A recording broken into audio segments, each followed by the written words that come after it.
I probably got to know President Sister Belnap just about as well as anyone, because I served as the Special Services Assistant for 6 months under them and then continued on after them. And President Belnap called me to be the assistant. Usually it was 3 months. Typically, it was how long we served in that capacity. At the end of 3 months, there were 3 of us that called, 2 of the other assistants and myself. At the end of that time, he asked me to stay on.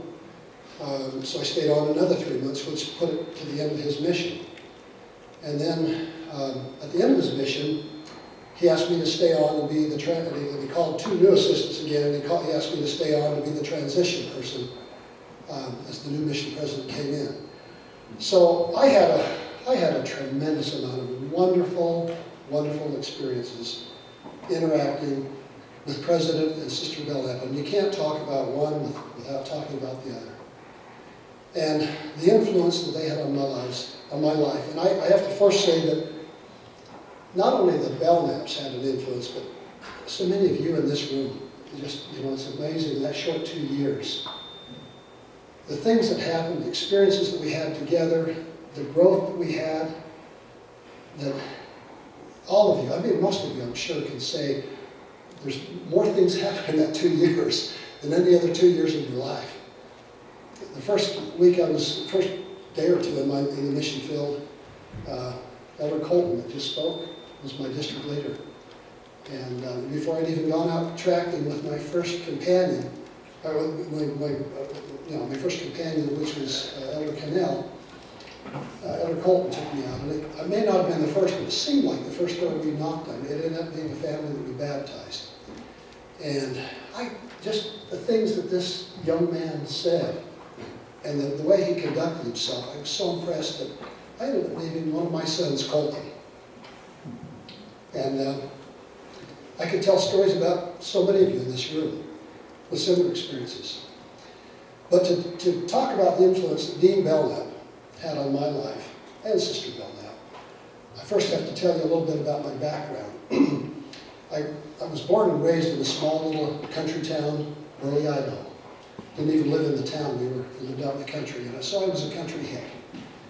And when I was 7, we were living in town, but my parents were not active in the church, and they never were, not until I was finally in my late teen years, I was able to convince them to start coming to church with me. But the way I got active was some wonderful people in the ward came and fellowshiped me. My Sunday school teacher at the age of 7. She came and asked my parents if she could take me to church with her and her family. And I started going, and I missed hardly a meeting from that time until I went on my mission. And so I grew up in a family that was not active in the church, and we didn't have a strong priesthood presence in our home. Neither of my parents had much education. My mother dropped out of junior high at the age of 14 because her mother died. She was the oldest daughter, the oldest child. Her mother died of childbirth, so my mother dropped out to raise her baby son, brother, and to help her other 6 siblings that were all younger than her. My father dropped out of high school. So there wasn't much education, and education just wasn't impressed upon us, and it wasn't a priority. So when I graduated from high school, I graduated with less than a 2.0 grade point average. I was too busy playing in a rock and roll band and doing all these other things. One thing I did do, though, is I stayed active in the church. And I had a very, very strong testimony. But I finished high school basically with a social promotion, with a very, very inadequate education. So when I got to the mission field, I had a vocabulary that was about that big.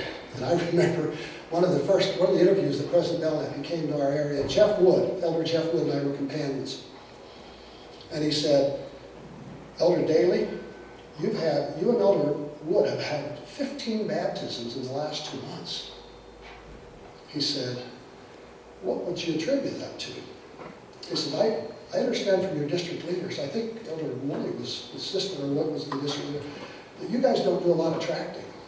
And I said, well, Elder Wood's really good at talking to people, and we go around and see different members of the ward, and he asked them if they know anyone that would like to learn about the gospel. And so we don't really have time to tract. And he says, he just sat there and didn't smile. He said, "That's phenomenal, Elder Dayley." And I thought, what does phenomenal mean? And I said, "I'm sorry, President Belnap, we'll start tracting more."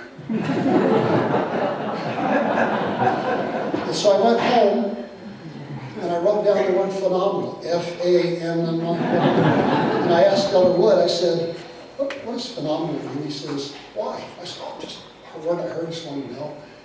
And then I looked it up in the dictionary, and it dawned on me that he was giving me a compliment. Well, toward the end of my mission, when I was called to be the assistant to the president and the special services assistant, well, prior to that, one day President Belnap called me in and he said, "You know that Barry Gibson is going home for his mission. He's been the leader of the family album and he's the spokesman for the group." "Yes." He says, "I want you to take his place."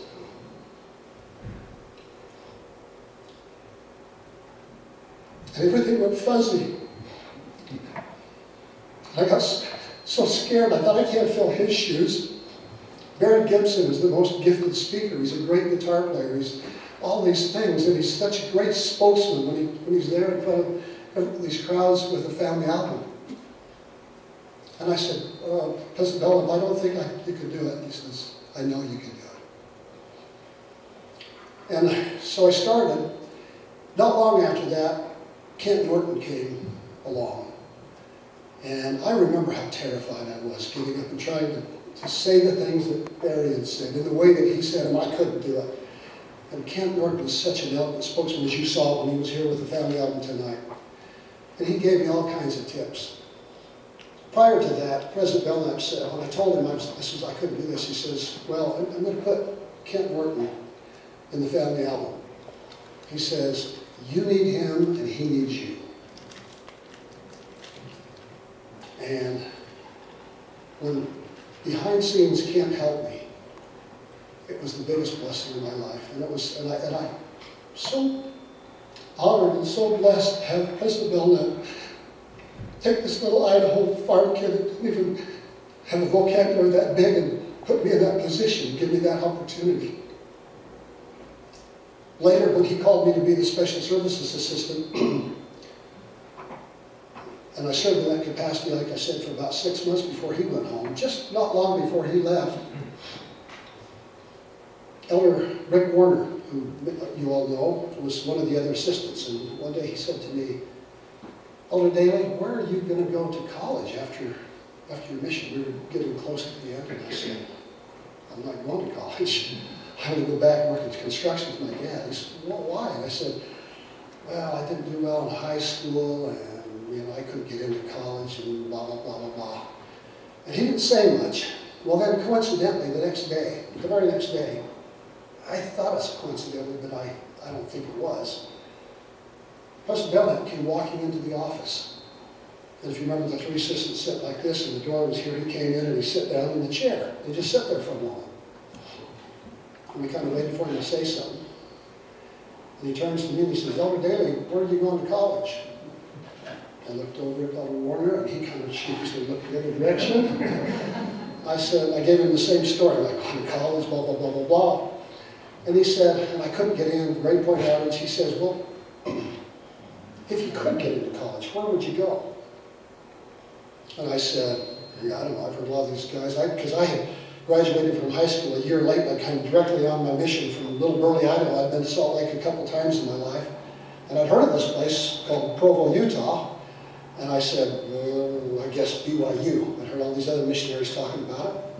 A lot of them had already been there. And I said, but I couldn't get in, President. He said, "Well, what if you could get in, what would you major in?" And I said, "Well, I don't have a clue." And he said, "I have one word for you: plastic." No, he didn't say that.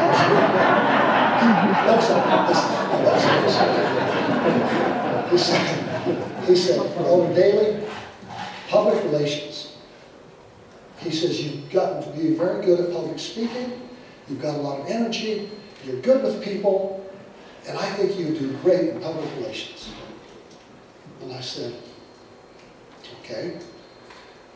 Within an hour, he came back to my desk and he put this paper down, this application on my desk, and he says, get this filled out, let's get this sent in. It was an application to BYU. And unbeknownst to me, he sent that application along with the letter. Just before I went home, I looked in the file, and I found this, the Elder Dan Dayley file, a letter that he'd sent to someone influential at BYU that said something to the effect of, Dan Dayley comes from a family that's inactive in the church. He's been a very good missionary. He's served well in all the things that he's been asked to do. His family needs him to go to BYU. It is my recommendation that you accept Dan Dayley into BYU. Seemed like a couple weeks later, I get this letter forwarded from my parents from BYU. You have hereby been accepted to BYU, but it had a little blurb about I need to talk to a counselor.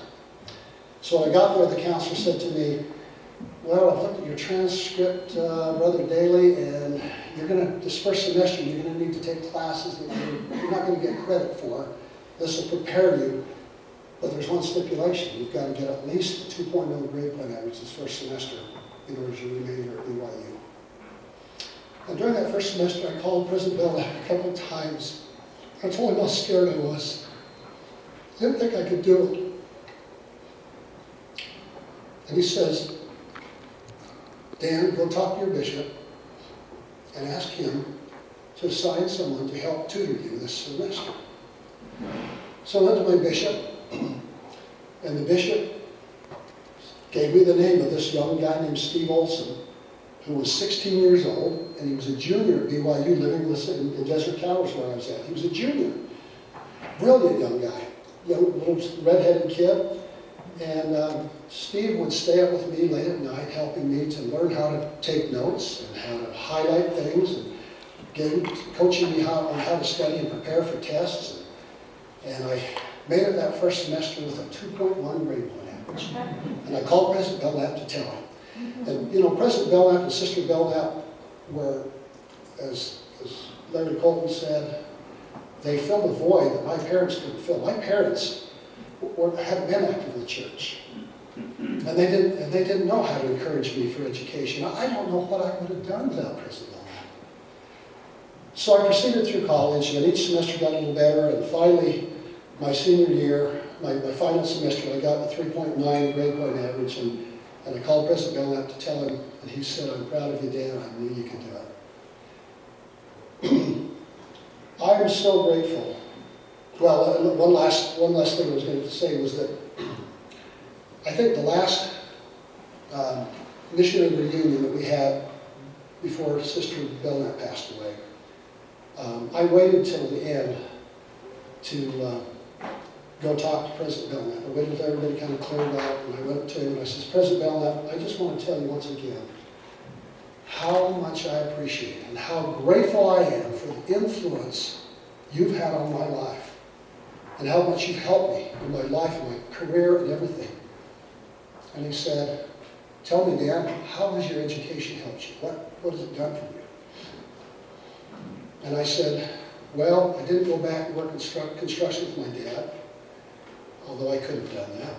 But I went on to have a good career in the scientific field, and I ended up being a vice president of sales and marketing for a company, and had my own, then later had my own company, and at that time that's what I was doing. He put his hands on my shoulder like a father, and he said, I knew you could do it. I knew you could do it, Dan.